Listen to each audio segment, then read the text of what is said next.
कोहरों में श्री जानकी जी के रुदन की ध्वनि गई। वहीं से उसने आश्वासन दिया, मेरी बेटी मत रो, मैं जिंदा हूं, मैं हूं। सीते पुत्री करस जनित त्रासा, करिहो जात उधान कर नाशा। और इतिहास साक्षी है, रामायण का इतिहास साक्षी है। एक पक्षी ने रावण के रास्ते को रोक लिया। जटायु जी ने कहा, रावण छोड़ दे मेरी बेटी को, सीता मेरी बेटी है। रावण निरादृत करके आगे बढ़ा। जटायु जी ने फिर से रास्ता रोका। श्री जटायु जी ने कहा, रावण मैं जानता हूं तुमसे युद्ध में समर्थ नहीं हूं, मैं बूढ़ा हूं, तुम युवान हो, तुम रथ पर हो, मैं विरथ हूं, तुम्हारे पास अनेक अस्त्र शस्त्र हैं, मेरे पास नाखून और चोंच है। तुमने जीवन में अनेक लड़ाइयां लड़ी हैं, मैंने जीवन में कोई बड़ी लड़ाई नहीं लड़ी। वृद्धो हम तुम युवा धनवी सरथा कवची शरी, महर्षि वाल्मीकि ने लिखा है। मैं किसी भी प्रकार से तुम्हारे लायक नहीं हूं युद्ध में। लेकिन सुनो रावण, यह भारतवर्ष है।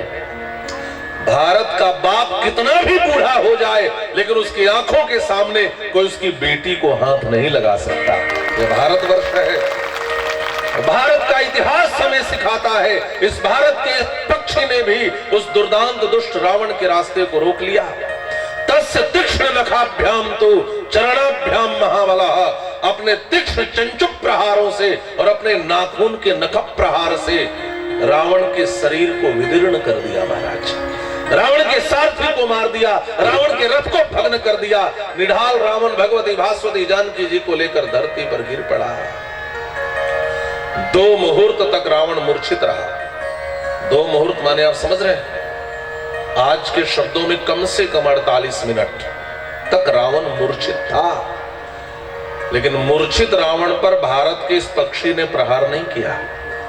क्या देश था भारत, जहां एक मूर्छित व्यक्ति पर पक्षी भी प्रहार न करके युद्ध के धर्म का पालन करता था। एक समय था जब युद्ध में भी धर्म था। आज समाज की विडंबना यह हो गई कि हम धर्म में भी युद्ध देख रहे हैं।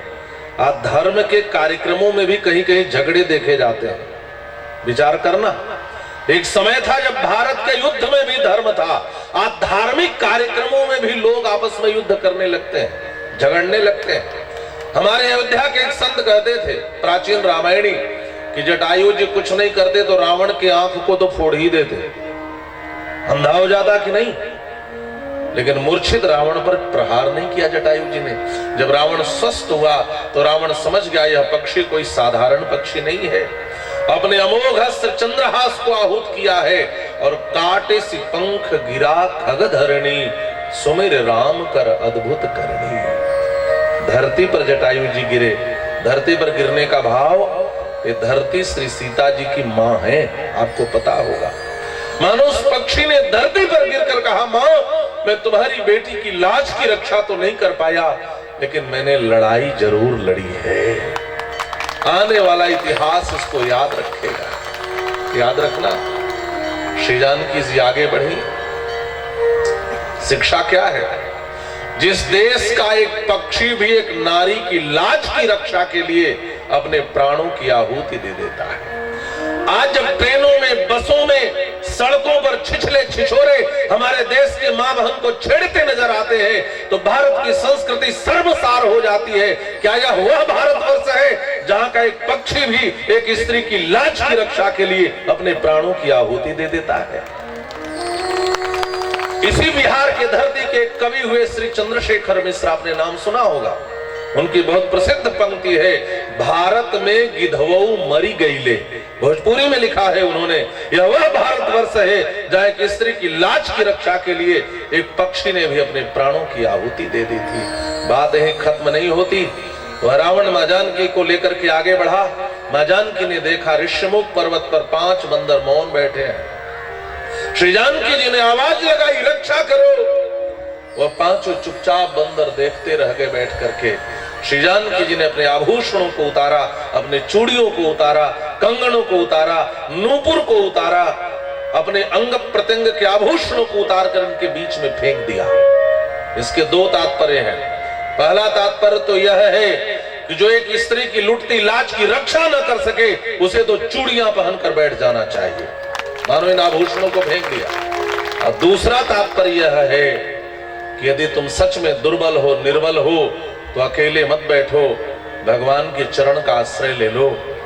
यदि तुम सच में शक्तिहीन हो तो अपना संबंध शक्तिमान से जोड़ो, अपना संबंध परमात्मा राम से जोड़ो। इन आभूषणों को रखे रहना, एक दिन चलकर स्वयं आर्य पुत्र श्री राम आएंगे और तुम्हें इतना सबल बना देंगे कि तुम इस दुनिया के सर्वशक्तिमान जो दिखाई दे रहा है तुम्हें, इस रावण से चुनौती लेने में, इस रावण से लोहा लेने में समर्थ हो जाओगे। और आपने इस इतिहास को पढ़ा सुना होगा, भारत के भालू, भारत के रीछ, भारत के गोलांगुल, भारत के बंदर लड़ने के लिए लंका में पहुंच गए। कोई अस्त्र शस्त्र नहीं था इनके पास। गिरी तरु नख आयुध सब बीरा, हरि मारग चितवहि मति धीरा। रावण कहता है सेना कैसे लड़ेगी राम की? क्या है इनके पास? बंदरों के मुंह में दांत हैं जिससे काट सकते हैं, और हाथ में नाखून है, और बहुत शक्ति लगाएंगे तो पेड़ उखाड़ कर फेंकेंगे, पत्थर फेंकेंगे, पहाड़ फेंकेंगे, और तो कोई शक्ति नहीं है। लेकिन जो मुख्य बात यह है, वह समझने लायक यह है कि भारत के पशु और पक्षी भी एक स्त्री की लाज की लड़ाई लड़ते हैं, और एक समय ऐसा आता है कि रावण का पराजय होता है और विजय श्री राम की होती है। एक बात कहूं, समझने वाली बात यह है कि आज भारत के इतिहास में जटायु की कथा खो गई। आज इतिहास के नाम पर विश्वविद्यालयों में संतरास और त्रासदी की घटनाएं पढ़ाई जाने लगी। इसी पीड़ा को अभिव्यक्ति दी है अदम गुंडवी साहब ने, जो मैं कह रहा था, मुक्तिकामी चेतना अभ्यर्थना इतिहास की, ये समझदारों की दुनिया है विरोधाभास की। हम जिसे कहते हैं इस देश का स्वर्णिम अतीत, वह कहानी है महज प्रतिशोध की, संतरास की। आज इतिहास के नाम पर हमें उल जलूल कथाएं और घटनाएं पढ़ाई जा रही है। भारत का तो इतिहास यह है रहा है कि एक स्त्री की लाज की रक्षा के लिए भी प्राणोत्सर्ग कर दो। धर्म के लिए घास की रोटी भी खानी पड़े तो घास की रोटी खा लेना भारतवासियों, लेकिन कभी धर्म को मत छोड़ना। ये भारत का इतिहास रहा है। भारत का इतिहास हमें सिखाता है धर्म के पालन के लिए लोग वन को चले गए। आपने विचार किया, हमारी अयोध्या वैराग्य की भूमि है। वैराग्य देखना है तो भगवान श्री राम का वैराग्य देखो महाराज।